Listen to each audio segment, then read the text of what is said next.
So what's the one skill, the one thing that really separates a good leader from a truly great one?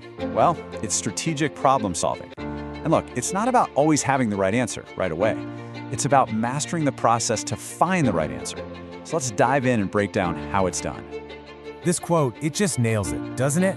Your value as a leader has nothing to do with your title. It's measured by the problems you can actually solve. And the bigger and messier the problem, the more valuable that solution becomes. So, the real question is, how do you become that high-value problem solver? All right, we're going to tackle this with a super clear 4-part roadmap.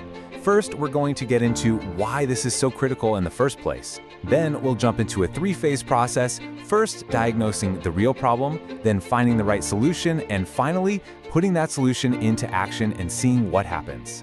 Let's start with the foundation. Okay, so why is this our first stop?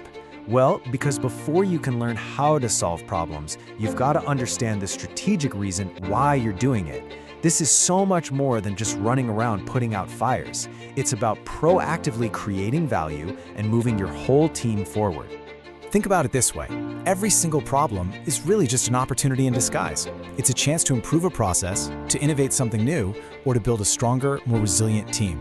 When you solve a problem effectively, you are literally moving your organization into the future. That right there is the real job.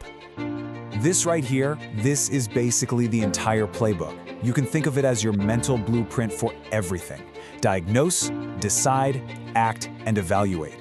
Every single effective solution follows this exact path. So keep this flow in your mind because everything else we're about to talk about is going to fit right into this structure. And now we are entering what I think is the most critical phase of all, problem diagnosis. Seriously, if you get this part right, you're already halfway to a solution. But if you get it wrong, well, everything that follows is pretty much just wasted effort. This is where leaders really earn their stripes. It all starts with simple awareness. You know that moment when you realize something just isn't quite right? Or maybe you spot a chance to do something way better? It could be a number dipping on a chart, some new customer feedback, or just a gut feeling that a process is clunky and could be way more efficient. That's the starting point. Okay, here is a classic leadership trap. Treating the symptom instead of the actual disease. It's kind of like taking an aspirin for a headache you get every single day, without ever asking why you have the headache in the first place. Great leaders resist that urge for the quick fix. They keep asking why, until they uncover the true root of the problem. And how do you find that root cause? Well, you become a detective. You do some systematic information gathering. This is not about guessing, it's about digging. You look at the data, you talk to the people on the front lines, you gather all these different perspectives. You build a complete picture before you even think about a solution. So, I want you to just pause for a second and think about that. In your own work, when a problem pops up, what's your first instinct?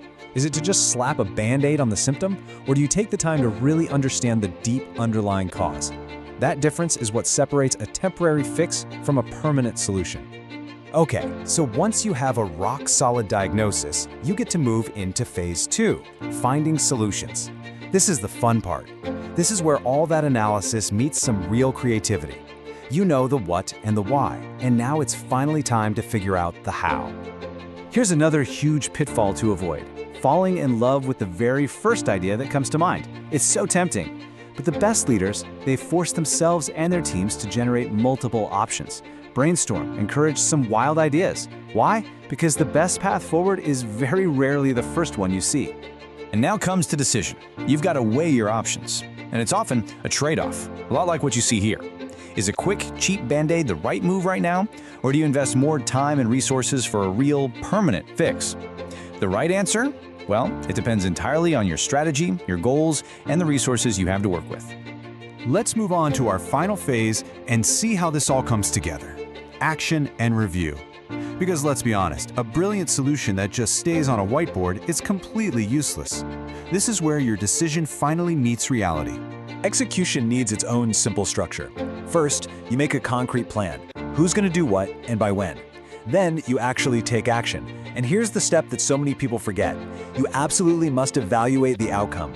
You have to circle back and ask the tough question. So, did it actually work? And you know that evaluation step, it isn't about assigning blame or giving out credit.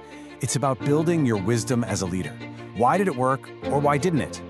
Every single outcome, whether it's a success or a failure, becomes powerful data that sharpens your decision-making for the next challenge. This is how you really get continuous improvement. And that, right there, is the ultimate payoff of this entire framework. When you truly master this flow, diagnose, decide, act, and evaluate, you stop being a reactor, just putting out fires all day. You become a strategic decision maker. You become an architect of outcomes who actually shapes the future instead of just responding to the present. So, I'll leave you with this question. Now that you have this framework, you're no longer just reacting, you're an architect. What is the first problem you are going to choose to solve strategically? Thanks for joining me.